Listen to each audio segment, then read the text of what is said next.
Long draw is perfect for a low twist or lofty yarn spun from short to medium length fibers.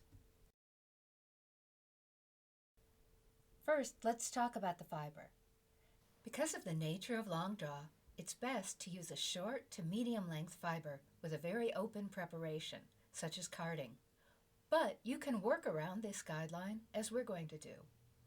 We're going to spin our St. Mary's Glacier braid, custom dyed for Shack Spindle Company by Lisa Souza Dye Works. It's a 50-50 blend of merino and silk. The silk gives it a long staple length, around 12 inches, and it's combed top. So we're going to work around these factors by spinning over the fold.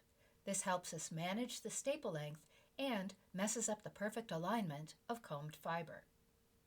Remember that the more aligned the fibers are, the faster twist will enter the fiber supply. If you find long draw scary, slow down that twist by spinning from the fold or using a carded preparation. It's easiest to manage long draw when you don't have too much fiber in your fiber hand. You can card your own rollags or bats, tear bats into strips. You can use commercial top, tear it into strips or staple lengths, as we'll do here, and fluff it up to open up the fibers. We'll prep this braid by unwinding it and tearing off some staple lengths. If you've got a basket or tabletop available to hold your fiber, go ahead and tear up the whole braid. If you're going to set it on your lap, stop with about 3 lengths. Now we'll set up the wheel to get started and make adjustments later. Here we're using Shack's new Cherry Ladybug. We've set up the wheel with the medium whirl, placing the drive band on the larger groove. It's best to begin with almost no tension on the Scotch tension spring. We'll adjust the take-up later as we begin to get feedback from the wheel.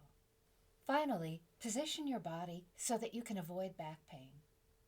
Face the wheel squarely and move only your arm as it drafts. Don't twist your back. On a castle wheel, stop drawing back when your fiber hand reaches your hip. On a Saxony wheel, you can draw back farther if you wish. You'll find more tips and tricks for long draw on our Spin Along blog. Join us next time when we talk about drafting.